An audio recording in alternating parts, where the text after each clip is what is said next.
What is up, everybody? Welcome to the Week 4 DFS MVP podcast. I'm your host, TJ Hernandez, the director of DFS at 4for4.com. As always, with my co-host, Mr. John Daigle. Daigle, what's up, buddy? How you feeling?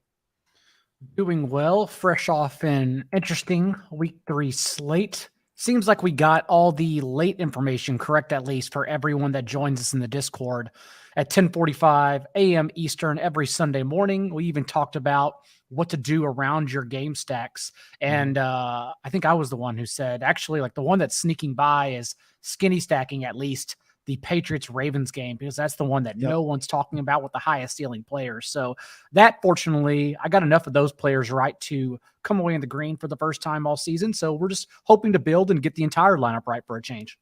Yeah, we had a couple really nice hits from users in the Discord. For some reason, they always seem better at putting our information together than we are. We also I'm given the right plays in my tournament article. Yeah, I can't seem to be piecing it together myself, but I know everyone else is doing well with the plays because of what we see. Yeah, we had a nice Devontae Smith call in one of our articles as well. So that helped a lot of people. If you guys haven't signed up for the Discord yet, if you're watching this live on YouTube, you still got a couple hours left to use the September promo code SUBTEMBER. That's SUBTEMBER, just like it's spelled out at the bottom, to get 25% off the DFS sub. And if you're listening to this tomorrow or Saturday when the audio drops, maybe we'll be lucky and Josh and Luis didn't turn the code off yet. So use that to get signed up for 25% off. We go through Super Bowl weekend, so you still get plenty of value out of that sub. And like Daigle said, we've been crushing in the Discord. So definitely worth it to get access to the content, the tools, the Sunday morning chat. Every week, what we've been doing, if you haven't listened yet this season, going over our one decision point, kind of a macro theory based concept. If you want to get caught up on some other big overarching concepts, you could go to the DFS Strategy Hub and check out our full library of content there. But this is Week 4 specific. Daigle, what is Week 4? What's standing out to you as far as a macro concept you're really focusing in on? I really think we should be sitting on the weather situations that everyone is now worried about with the Bills, Ravens, and Jaguars, Eagles. And I'm not saying to fade these games as their totals continue to drop. I am saying that I am going to be locked in Sunday morning because it may give us all a position. Like, I wasn't going to actually play that game. I was going to avoid it anyhow. I think there are reasons to go under that game. But if everyone's now fading it because of weather, Lamar Jackson getting there with his legs as a top 2 ceiling on this slate, Josh Allen dumping the ball as we've seen, he hasn't been throwing deep much anyhow because he's been dealing with 2 high safeties. That there are a lot of reasons not to worry about the rain or the wind as long as it's not torrential, and we may now get these players at lower rostered. So I'm just saying I think it's going to be a key factor in one direction, and I'm not exactly sure that's the direction everyone's sitting on, the direction to fade the game. Like, I'll actually be very interested in it if for some reason now everyone's sneaking by. Yeah, weather, I think, is one of those things that is typically overrated, especially rain. Anytime there's rain in the forecast, it seems like we get so many questions of whether we're fading guys or not. And our own Chris Allen at 4for4 has done some really good studies on weather.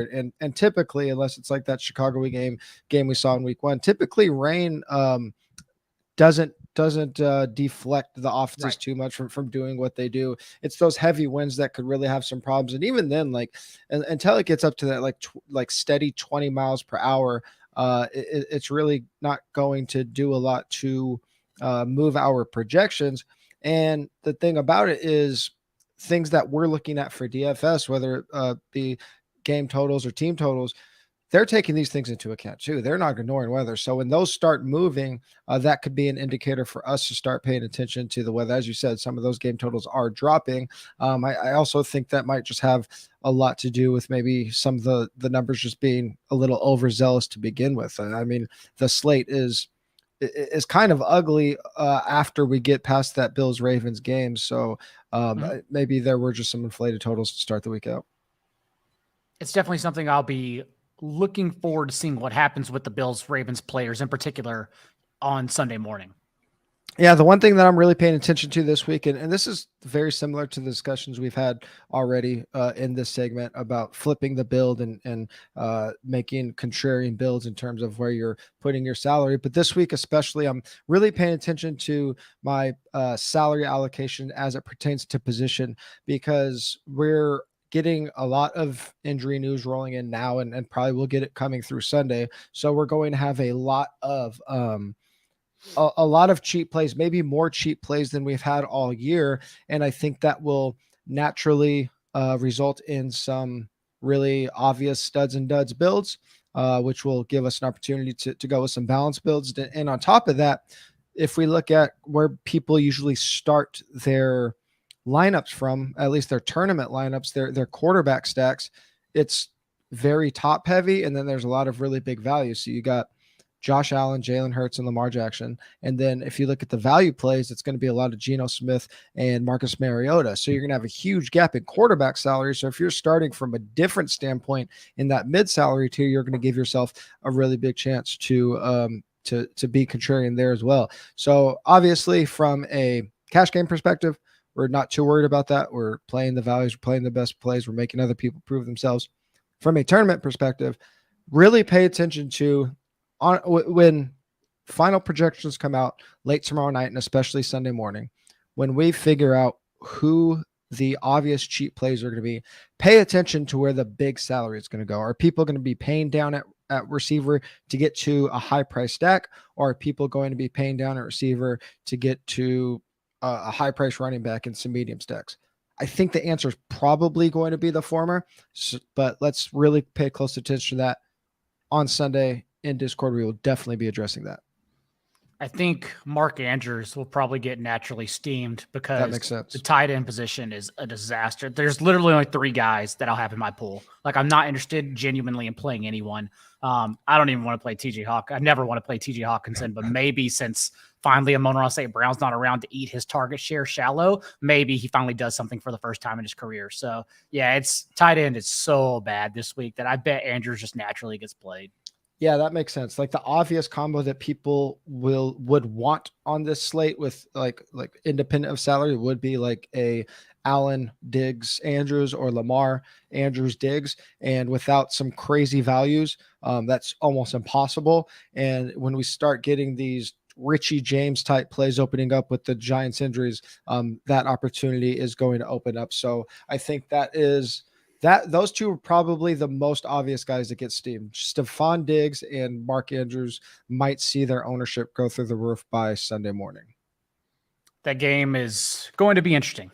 Yeah, absolutely. Before we get into our plays of the week, I want to remind everybody watching and listening about No House Advantage. No House Advantage is changing the game by offering the most dynamic fantasy sports platform available today. You could play pick'em contests versus other people for a shot at winning $250,000 in cash. Download the app, choose a contest, select your player props, earn points for correct picks, and climb the leaderboard for your shot to win big money every day. You can also test your skills versus the house and 20 extra entry if you hit all of your picks. Bet on up to 5 player prop over-unders or individual player matchups across every sport or major sports league. Sign up now with promo code 4for4 at nohouseadvantage.com or download the app to get a first-time deposit match up to $25. Make sure to check out No House Advantage today. Experience daily fantasy sports redefined, because it's not just how you play, but also where you play. You do not want to miss out on No House Advantage.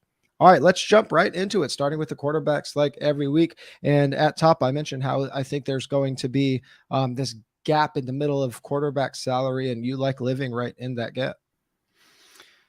The Broncos, I believe, are in for a bounce back game. And my favorite part about it is that given the options, Jalen Hurts, Josh Allen, Lamar Jackson, no one is going to play Russell Wilson. No one's going to play the Broncos offense. Maybe they play Cortland Sutton, but no one's going to play Russell Wilson with him. Also, if you look at projections, including our own across the industry, Russell Wilson actually doesn't project as a ceiling play either. But as our friend Evan Silva would say, that's when I go ahead and ignore the spreadsheet socialist, and I tell you Russell Wilson has one of the highest ceilings on the slate. I do not care what the projections say. Just in knowing that the Broncos are still above average, and Football Outsiders' yards per drive, they sit 13th overall, but they're actually next to last in points per drive. And that's because they've been a terrible red zone team. Russell Wilson's 8 for 18 inside the 20, hasn't thrown a touchdown. But you look on the other side of the ball now, and this Raiders defense is allowing the third highest red zone scoring percentage to opponents. Over 80% of the possessions against them, they've allowed points on their drives. So I definitely think this is the week that Russell Wilson gets it right. And it's such a concerted target tree. It may not even be Jerry Jeudy, honestly. Like we've seen, well, we'll talk about Cortland Sutton in a minute, but overall, just the fact that Sutton has emerged for 21 targets the past 2 games. Jerry Jeudy has really only played a game and a half the past 2 weeks. He basically missed 3 full quarters this past game. So no one's seen him on the field for a while either. His salary also comes in that middle range where everyone's just going to choose to pay down to a 4,600, 4,100, 4K player instead of getting up to 5,600. They'll just gloss over it. So everyone naturally tags along with Russell Wilson as one of the probably the best low roster double stack in the afternoon slate as well. So it's like the late swapping opportunities too in a week where there are only 3 late swapping opportunity contests. So everything makes sense to just pile on a Wilson double stack this week. Yeah, I wrestled with this game quite a bit when I was doing my GPP write-up because comparatively speaking, the total isn't super high. Like it ranks pretty low, but from an absolute standpoint, there's only one game with a super high over under, and the rest of the games are really bunched together. So like even though the Lions for example I think it's at 47.5 is the second highest, that's still not that far from this game, which I believe is at 45.5. I guess the reason everybody is going to either these super top tier quarterbacks or dipping down in salary is because obviously Hurts, Lamar, Josh Allen can go nuclear. If you're going to give that up, you want to give up a quite a bit in salary, because then at least you don't need those guys to go absolutely nuclear for all of your players to hit. But like I said, the reason that I think the mid-tier quarterback can work is because it gives you, it at least starts you out towards like a balanced salary roster. So like, sure, at a standalone play, maybe Russell Wilson is giving a lot up in ceiling to those top guys, and he is giving up a little bit in salary to those really big value plays. But your roster as a whole, if you're jamming in, like we talked about earlier, if you're jamming in Andrews, Diggs, and Josh Allen or some other expensive combo, like you're giving yourself, I don't know, I don't even know what Matt Collins' salary is. I think it might be up a little bit, but like just for example, a Matt Collins and a Richie James, do they both really have tournament winning potential at the same time? And you mentioned if you play Russ, you're doubling him. Do you want to expound on that at all? It's Jerry Jeudy and Cortland Sutton. The targets don't go anywhere else. Like even Javonte Williams is next closest on the team the past 2 weeks with 9 targets. But again, Jerry Jeudy missed 3 quarters, so I don't even count that. Like it would be. That's true. And so I think it's very true, very clear that the targets only go in 2 players' directions. That's it. Plus, we'd be soaking up all the passing touchdowns with Russell Wilson, and knowing you can still use value like this way. If you still choose to use value at running back, you can pay up because no one is still going to pay up for Devontae Adams and Darren Waller. Everyone's naturally going to get to Stephon Diggs and Mark Andrews. And Adams and Waller still are top 3 in ceiling projections at their position. So I think it's actually a great game stack opportunity as well if you want to ignore Bills Ravens. Yeah, I was really, really close to writing up Devontae, and then you and Pat James both wrote him up. So I was like, oh yeah, I was wrong for not writing him up. So I think Devontae is a good player to add to your tournament pool this week. I'm going to talk about one of those low salary quarterbacks, and that's Geno Smith. Down at 6,600 on FanDuel, 5,400 on DraftKings in the game with the 47.5 point over under against Detroit. And we'll have quite a bit more to say about Detroit, but to just talk about Geno and Seattle for now. This is the game tied for the second highest total on the slate. We currently have Geno projected on 4 for 4 as a top 5 value on both sites. Typically, you can afford to pay up at quarterback on FanDuel. So he's an even better value on DraftKings, where he projects as a top 2 quarterback. The great thing about week 4 at 4 for 4 is that's when we drop our schedule adjusted fantasy points allowed. Takes raw fantasy points, adjust it for the teams that the defense has been playing against. Once we get 3 weeks of data, we start rolling those out to get better as the season goes on. First set of rankings came out. Detroit bottom 10 in schedule adjusted fantasy points allowed to opposing quarterbacks. And the surprising thing, really the surprising things about both of these teams, the Lions have been one of the most efficient scoring offenses in the league.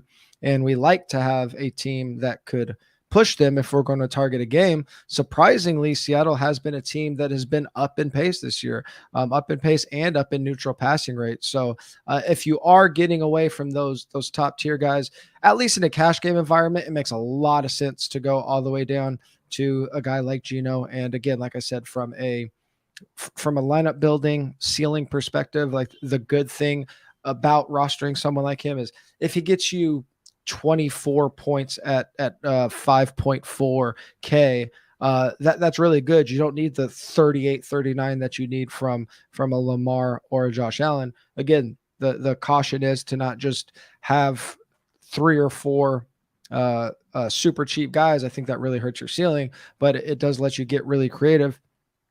The thing that I am concerned a little bit about is Detroit, even though they've been efficient, talking about how this game they can push each other.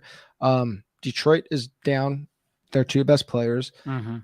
And I mean, I think that there's a chance that both of the running games actually kind of get involved in this game. And you actually touted Rashad Penny this week. So do you want to talk about why you think this could be a Penny game and why Geno might be a little bit of a trap? I wonder if that total is wrong.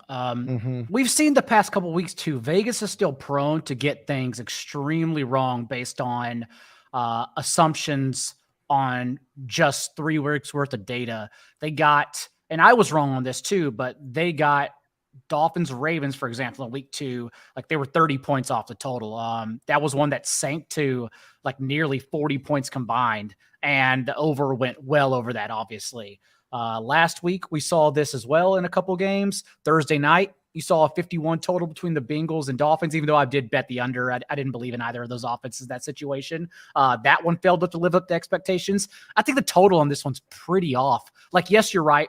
Seattle did up their pace significantly, in particular last week. They ran over 50 plays for the first time all week, and they reached 69. So pretty fast and neutral game script as well last week. But also, Detroit is so talent deprived right now that it honestly may just be a big Rashad Penny game. It's still indoors as well. And we saw Penny receive week 1 usage. Like, they threw Ken Walker out there when he was healthy for the first time all year. In week 2, he split touches essentially. And then they said, okay, enough of this. And then Penny basically got the same usage that he received without Walker in week 1. He handled 67% of running back carries.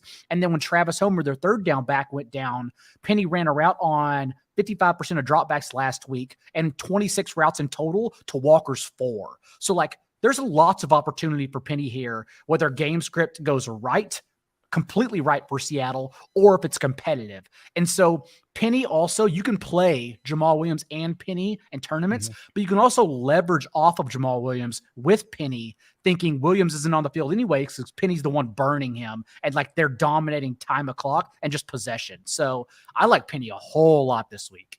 Yeah, and it's not even just leverage off Jamal Williams. I think TJ Hawkinson is going to be one of the most popular tight ends on the slate, just because of Amon-Ra St. Brown being out. It's possible that one of the other receivers on Detroit gets popular by Sunday. And then on the Seattle side, I mean, Geno is going to be talked about. Naturally, he's going to have to bring along a receiver if he does get popular, and probably like Tyler Lockett's cheaper and he's performed better. He could easily be in like 15 to 20% of lineups on either site. So not just leverage off of Jamal. You might be getting leverage off up to 4 players in one play with Penny. So like that is a home run tournament spot. Even if you don't love Penny, even if he's not projecting well, I mean, those are the tournament spots we are dreaming about. And if you see a game where there are 4 players or even 3 players that might project or might end up around 20% and you don't have that leverage play in your player pool, maybe you shouldn't be playing. I actually wasn't going to talk about it on the show. I didn't want to steam Penny because I wanted them all to myself and to the 4 for 4 subs, but we talked about it. So there you go. Well, hopefully let's keep his ownership in check. If we're steaming him that high on a Friday, I will take it because that means we're doing a really, really good job. He is admittedly one of my favorite tournament plays this week. That's a nice transition to another running back you like. Value running back is actually insane this week, and I actually have a couple more thoughts about that. But what other running back do you like? I think some people may end up overthinking Khalil Herbert's situation, but we saw even against the Packers when the Bears were down 24-7, they called 17 runs to 7 passes in the second half. Like Khalil Herbert can't get game scripted out of this game because the Bears still have a league high 57% run play rate when they're trailing this year. And so there is no, like you're looking at these cheap running backs. You want to play Jamal Williams. You want to play these other guys. Like no one is safer than Khalil Herbert because they're just going to run the ball even if they're losing by 28 points. So I'm locking Herbert in no matter what. Yeah, I completely agree with that. Him and Jamal are going to be the cash game locks for me this week, and then I'll figure it out from there. I think because of the apparent, the assumed game environment in Detroit, Jamal is going to be way more popular. But I think by the time we get to Sunday, I think Khalil Herbert probably is still approaching 20% ownership. But if he's at like 17%, at virtually the same price as Jamal, and Jamal's at like 35%. If you could get him at half the ownership, he's going to be a really, really fantastic tournament play. I'm not sure how that's going to play out. Like ownership is moving really, really quickly this week. I've already adjusted it twice since it came out yesterday, which I usually do it once a day. So there's a lot to be determined there, but Khalil Herbert is one of the best value plays of the week. And the other value play of the week, Jamal Williams, we've already brought him up a couple times. 7,400 FanDuel, 6,100 DK in that game that we already talked about with Seattle. DeAndre Swift and Amon-Ra St. Brown both being out.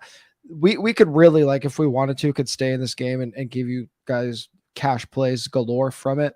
I think probably I will cap my cash game plays at 2 players from this game. I just don't think this is a game I want to be stacking heavily in cash, but Seattle 31st in 4 for 4 schedule adjusted fantasy points allowing the second most rushing yards to running backs, specifically allowing 6 receptions per game. We saw that Jamal actually does have a little bit of a floor. We saw him with a 45% snap share last week, but that turned into still turned into 22 touches. But like, I think his floor is lower than we think with Craig Robinson. And there last year in 2 games that Williams played without Swift, his rushes went up, but his receiving totals actually went down. And in the only game he played with Craig Reynolds was the one that got the receiving work, not Jamal Williams. So I do think that he's a lock in cash, but I do think he could bite a lot of people in tournaments because of that. Like he's not going to play 80% of snaps. For instance, he's a top 8 player in Paulson's redraft rankings right now. He's such an awesome redraft player, but like it's so easy to paint narratives whenever we're trying to leverage off of high rostered spots. So easy to explain the narrative of how Jamal Williams bust in this game. Yeah, and if we had a sample where he comes in and he is one of those backs like an Alexander Madison, I'm going to eat the Alexander Madison chalk all the time because we've seen him come in, get 25, 30 touches, whatever it might be, just get all the running back work, catch the ball, and smash. Jamal, we have, albeit a small one, we have a sample of the starter in this offense being out and him not just taking over the role. So there is some concern there. He is one of the best values on the site on both sides. And if CMC is out, he'll only move up in our value rankings. But I am interested in Jamal and cash. Obviously, he's going to lock there. The one thing that I was going to say about running back, and because I do think this is a very peculiar work in terms of how salary and positional allocation is going to work out. And this is DraftKings specific because on FanDuel, I think we're always, in tournaments at least, always like 50-50 on what we're going to use in the flex in tournaments. On DraftKings tournaments, wide receiver has been dominating. I actually think with the value plays at running back, and with like maybe some of the high end guys not being used at running back, with people trying to pay up for the pass catchers, Diggs and Andrews, I think an interesting way to approach tournaments this week and to flip the build is not just with salary, but using a running back in the flex. In general, only about 30 to 40% of the field is using a running back in the flex in large field DraftKings tournaments. In the top 1% of tournaments so far this year, that number's a little below 30%. But if we look at the last couple of years in large field, just a millionaire maker, that number of teams that win using a running back in the flex, it's about like 40 to 45%. And then in small field stuff, I don't have the numbers, but I'm guessing it's even higher because you're just shooting for like a 90th percentile score. So I think I might dabble with more running back in the flex tournament lineups than I typically do this week. But obviously, for everyone listening, not Jamal Williams, Khalil Herbert, like those players. No. All the high roster players are very clear. I Yeah. think this cash week is going to be significantly easier when the dust settles than last week. Like a Khalil, Javonte, Nick Chubb or something like that. I don't know if that would fit, but like something like that makes sense. I am, well, again, I'm saying too much on the free show. I am shocked to see Chubb's ownership. Like, I thought he was an obvious play. I am shocked to see less than 5%. That's wild. Yeah, that makes me rethink everything. We're going to be talking about him on Sunday. Yeah. Speaking of the Browns, natural segue, who do you like at receiver this week? So I did think Chubb would get over rostered. So I like Amari Cooper as a pivot, but honestly, Amari Cooper's just an awesome play. Also on DraftKings, again, there aren't good tight end options this week. So I think naturally everyone will get to David Njoku at 3,700, who in itself is an awesome play as well. But we've now seen that 32% target share Donovan Peoples-Jones accrued in week 1 was just a blemish. That's it. We haven't seen him since, and it's instead been Amari Cooper the past 2 games. They've dipped play calling, has dipped Jacoby Brissett's depth of target by a full yard and a half the past 2 weeks, and then that's allowed him to be a more accurate passer. And Amari Cooper has soaked up a 36% target share to a David Njoku's 25%, next closest in the team in that span. This is very clearly Amari Cooper's entire target tree to win. And so he's yet again an awesome play this week in a game that looks like it's definitely going to get weighed heavily by the field, but they're playing the players that like I am not going to play, right? So like I do like Njoku, but if you told me I can have Cooper over Njoku, I'll make it work. I like the Falcons side. Mariota's checking in. That's why you mentioned Geno Smith. Geno Smith is going to be over 10% less rostered than Marcus Mariota this week. Yeah. Mariota's coming in heavily. And like, I don't believe in his ceiling because we're getting 8 carries per game and he's still not reaching a ceiling. Like he's not reaching a top 12 ceiling at all. He's a QB 13 right now in DraftKings points. So it's like, okay, it's still not a QB 1, even with 8 carries per game. Like I don't really want to roster down for him at all. And so, yeah, I do like this game. I just don't like going overweight like a lot of people are. Yeah, the difference in this game is the pace concerns. Obviously, Cleveland wants to run the ball. They can slow it down a lot. But I do like single stacking this game or mini stacking this game. So if you want to single the Falcon side, which is probably going to end up being pretty chalky, I think you could bring it back with Amari. I think if you don't like Nick Chubb, I think like an Amari and either Kyle Pitts or Drake London just without one of the quarterbacks is fine. And the hope when you do that is that even if it is slow pace, like the points can still concentrate on one player. You might even argue that it's more likely to concentrate on one player because it's less likely for the ancillary players to get going or not even the ancillary players, but the 1A, 1B situations to get going. So the hope is, if you roster Amari in a skinny stack, that he gets the touchdowns and Chubb or Hunt don't. There are only 5 players going into week 4 that rank top 30 in target share, air yard share, route participation, and targets per route run. Those players are CeeDee Lamb, Cooper Kupp, Deontay Johnson, AJ Brown. Those we would expect. The 5th one, Amari Cooper. Interesting. I like Michael Pittman. He wasn't a guy that was on my first pass radar, but when projections came out at 4 for 4, he was popping as a top 2 value on both sites, 7,500 on FanDuel, 7,200 on DK against Tennessee. Indy is favored by 3.5 at home in a game with a somber 43-point over under, but Michael Pittman, kind of like we talked about with the Browns and the Falcons, even if they're not throwing a ton or the game is kind of slow, he is going to just soak up such a big percentage of the offense, particularly the passing offense, that he's going to be a really big value play 11 targets per game, 26% target share, 31% air yard share. Tennessee is 26 in pass EPA per play allowed, and Michael Pittman should spend quite a bit of time on cornerback Christian Fulton, who has allowed the 5th most yards per target, yards per coverage target among all cornerbacks that have played at least 75 coverage targets. So as long as Pittman has been healthy, he's going to get the work. He even outdone himself last week. A lot of times coming back from the quad injury, it's not just the game missed, but the first game back usually takes time, at least one game for wide receivers with lower leg injuries, but he's right back in the mix and got it going. You also talk about spinning up potentially with these values, what everyone will do, but Pittman being an awesome play, amazing play. Mm-hmm. No one's going to run a skinny stack with Derrick Henry, and that's something I've toyed with. I don't think it sticks. It's never stuck in the past, but a route on a season high, 55% of dropbacks from Tannehill last week, over half of the team's dropbacks, and matched his career high in targets. Like, what if that receiving work sticks? Then like we have the Derrick Henry we always wanted. And again, it's only one game sample, and it hasn't happened in the past, but I do like Derrick Henry's ceiling if you can somehow sneak it in for like 2% ownership. Yeah, I'm really mad I wasted my 4% big dog 25 points on some crappy lineups last week, but we could run it back with them. Going back to that Browns Falcons game. We actually have a few guys to talk about this game coming up, but you like one of the wide receivers. Yes, because again, with tight end being down bad, I think a lot of people are just going to naturally play Kyle Pitts. Everyone seems to love playing Kyle Pitts for some reason. But London has out-targeted Kyle Pitts 25-18 on the season.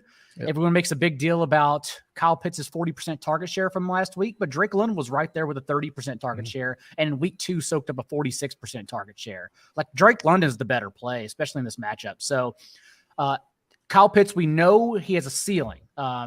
33% of his targets this year have come 20-plus yards downfield. The issue is Marcus Mariota has been a bottom 4 quarterback in on-target throws 20-plus yards downfield. So, like, you know what you're getting. You're getting prayer yards, and maybe that hits, but the bottom, as we've seen, also falls out completely if it doesn't hit. Whereas Drake London, I think, is the better, more consistent play. So I will let the field play Kyle Pitts. I will gladly skinny stack Amari Cooper and Drake London in this game. Did you say prayer yards? They are prayer yards, yes. I'm using that in a write-up next week. They can't be air yards when it's just prayers every time you throw them. I'm using that next week. Going back to another game that we already talked about, that Raiders Broncos game. You laid out why Russell Wilson is a very good tournament play, and maybe the only cash game play in that entire game is Cortland Sutton at 6,800 on FanDuel, 6,400 on DraftKings. I mean, he's dominating every single usage stat on that team by a pretty big margin. You mentioned Javonte has some of his numbers boosted, but that's really due to Judy being out. But Cortland Sutton has been the constant for Russell Wilson, 28% target share, 46% air yard share. Very underrated, 40% end zone target share. Obviously a small sample, but the targets going into the end zone are the ones that score. So we like them a lot. He's a top 6 wide receiver value on both FanDuel and DraftKings.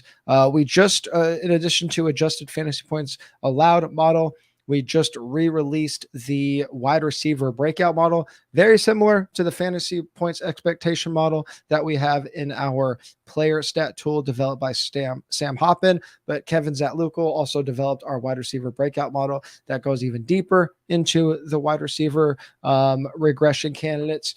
Cortland Sutton is 5th in breakout model expected fantasy points, and he is still performing slightly below expectation. Probably not a surprise when you consider what Russell Wilson, that offense, has been doing. So even if you don't think they pop huge, Cortland Sutton's usage makes him a cash game play, and his ownership actually might make him not a tough tournament play, but I think if I'm playing Cortland Sutton in tournaments, it makes sense to pair him with Russ because it offsets that low ownership by a mile. Again, no one's going to play Russ at all. I no matter how much I tout it, and I think I've touted it on 3 different shows this week across the 4for4 platform, no one's going to play Russ. It doesn't matter. Yeah, I think after talking about Cortland Sutton and our value running backs and Michael Pittman, I think it's going to be a very balanced cash game week, which runs contrary to what we're going to be doing in tournaments with those studs and duds builds, I think, or at least what people are going to be doing. It's going to be really, roster construction is going to be crazy this week. I always try to build late on Sundays, but sometimes I can't help it because I get bored on Saturdays. But I think it's going to be again another week where don't build early this week. Completely agree. Let's move on to tight ends. We actually haven't talked about this game much. We didn't talk about any players in Bills Ravens, but we went into that game to start. But we haven't talked about the Philly game much yet. Who do you like there? And I still question the validity of Jacksonville's defense. We've now seen them allow 28 fantasy points, 300 yards, and 4 touchdowns to Carson Wentz. Then they got that immaculate spot that we talked about against Matt Ryan, the Colts offense in week 2 that they were bound to destroy them in.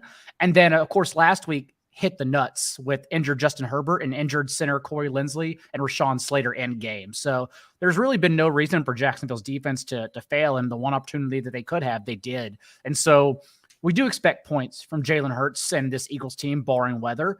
Maybe even if it's points through Miles Sanders, since Boston Scott was now ruled out.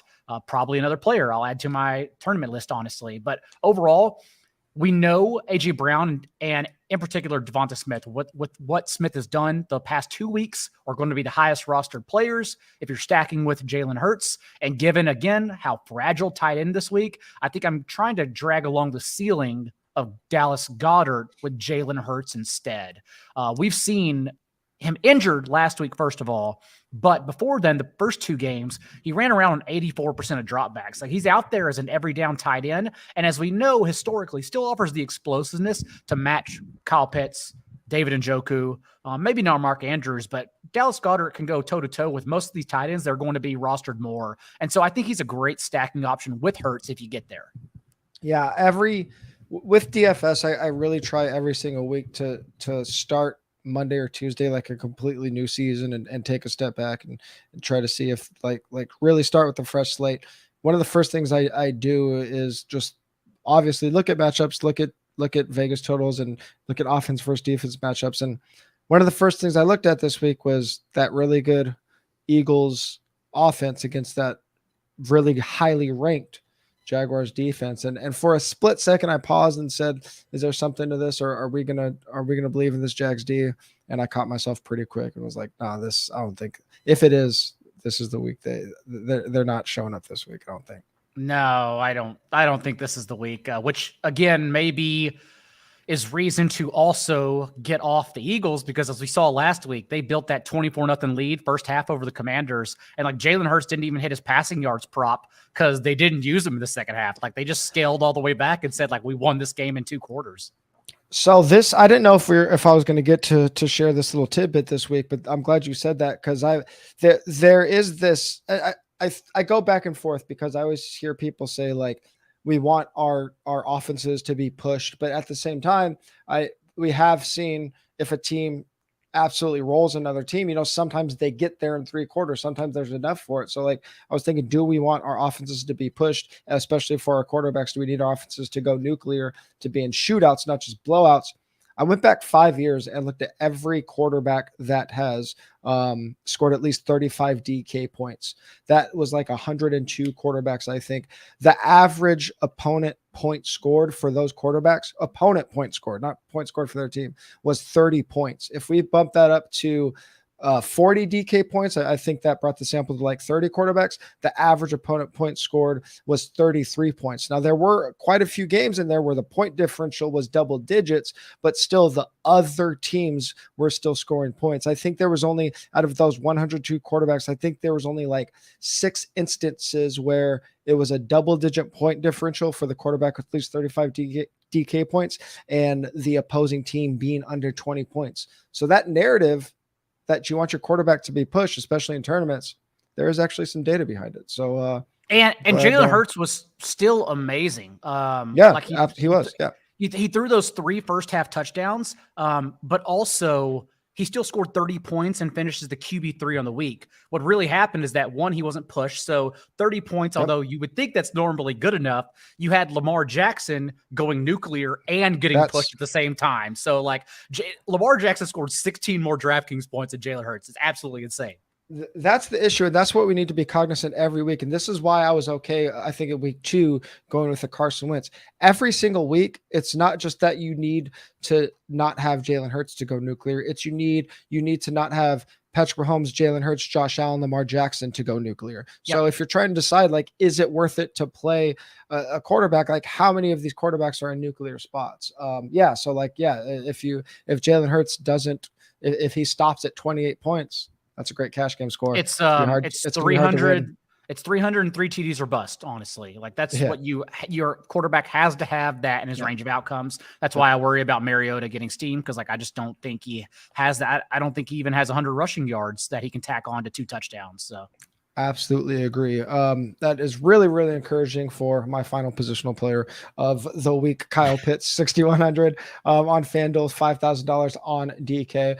But in all seriousness, I mean, we talked about this game. Like there's not going to be a it isn't a game that I'm going to mega stack or anything, but there are a lot of skinny stacks that make a lot of sense, whether it is a single with Mariota, whether it is a Chubb with a Kyle Pitts or an Amari with a Drake London. Any skinny combo I think makes sense. I just don't think you want to be eating 2 chalk players in this game, which is really just on the Falcons side, or playing like 4 players from this game. But Pitts is still a really good value. This game is really weird because it was down at 40, open at 45 and all the way up to 49, back down to 47.5. So the total's been kind of bouncing all over the place. 47.5 seems like a pretty good number. After everything you talked about with Pitt's big shares the last couple of weeks, now all the way second behind Andrews in weighted opportunity rating. If you look at Sam Hoppin's article, usage article, he has really nice charts that lay out every player's and team's opportunity, pace, plays, whatnot. And on tight ends, it's just like this cluster of players, and then Kyle Pitts above everybody else, and then Mark Andrews just way in this other stratosphere. But Pitts is trying to chase him down.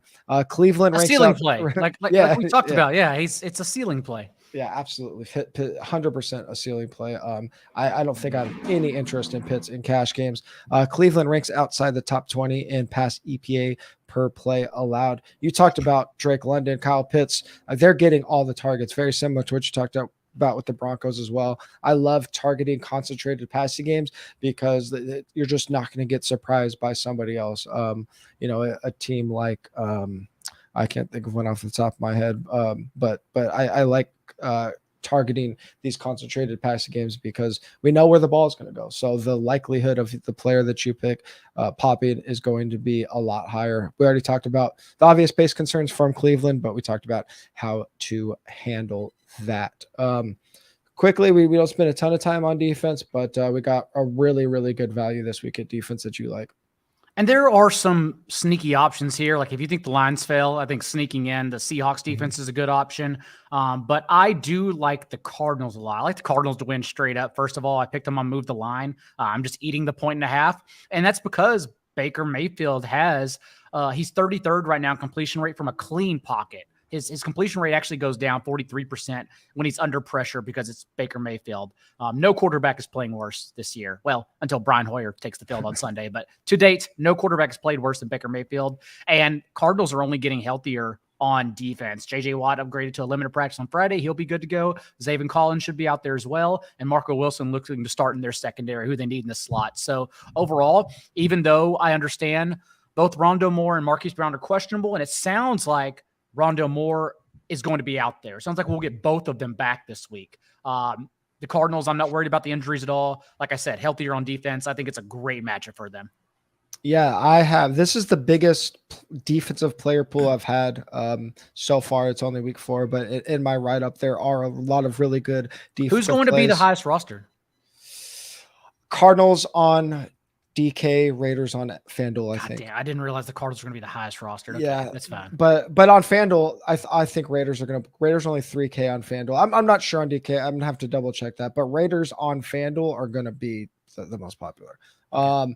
The one team that is popping in both of our value reports and defensive projections are very, very flimsy, but it always catches my eye when one team is ranking very high in our value reports. Giants at 4,300 on FanDuel, 3,100 on DraftKings against Chicago. Giants favored at home against Chicago. top 3 value on both sides, according to 4for4 projections. They are like in that middle salary tier, which on FanDuel is easy to get up to 4,300. It's sometimes tough to get above 3K on DraftKings. And I like targeting teams that with my defenses that pass a lot. Chicago obviously isn't that team, but they're allowing the highest pressure rate in the league. So what you're going to give up in passing volume and more opportunities, their offensive line is just going to give you a plethora of opportunities. I think the Giants make a ton of sense in tournaments. Obviously, if you don't have Herbert in your lineup, pairing them with Saquon, because Saquon's going to be very, very popular. So you get some correlation there. And then I don't think you're going to pay up for them in cash games just because of Herbert, because of their salary. But I just wanted to point out the Giants because they are popping in our models pretty big this week. I agree. And the hang up you talked about, that's my concern. Even in the waiver wire column, when I was writing them up, I had to drop them down the streaming ranks because it's like, how much passing volume will we really get? That's my only thing. Justin Fields, like his career at Ohio State, like his rookie year, this year he's 1 for 9 against the blitz. He's been historically terrible against the blitz, and Wink Martindale is still sending the house at the league's 3rd highest rate. Like, that's how they play defense in New York. So if they do pass the ball, they will have success. The Giants defense will, but I just don't know how much it will be. I mean, they haven't thrown it 18 times in any game yet. So yeah, I'm going to go with hot take here and just throw out a second defense. I'm going to say Trayvon Diggs gets a pick 6 this week, maybe even 2. That's a good defense. Dallas pressure rate is high. Washington's allows high pressure, and they throw at a very high adjusted pass rate. I think that it's impossible to predict defensive touchdowns. Dallas is very expensive, so people aren't going to play them. Trayvon Diggs pick 6 this week.